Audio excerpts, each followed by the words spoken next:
ترکیه داگیرکر ده 8 ساعتان ده 3 جاران به درونان ایریشی روژاوای کردستان دکه. روژا 22 چریا پاشین پیلک ایریشن به درونان لدش باجارن روژاوای پیک هات. دانه سبه درونک ترکیه داگیرکر لرمیلانی ناوندک خزمت بمبا باران کر.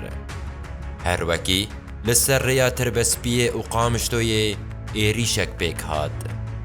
به همان رنگی لباجارو که تل معروفی جی اوتومبیلک بو آرمانجا درونان. بریوبریا خسر آهرما جزیره لباراوان ایریشان گود کو. ده انجام ده 2 کس شهید بونه و 5 بریندار بونه. هر وکی اشکره کر کو سبا اپراسیون حسدهیین لدش تروری ترکیه یادا گرکر به درونان ایریش دکه قنه اولهیا ویده وره تیک ببه. جسر سالی و ایریش بردوام دکن.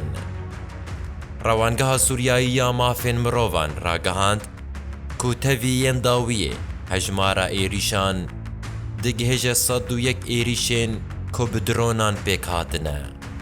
لگوروی 8 و 2 کسی جیانا خوش دست دایه و 9 کس جی بریندار بونه.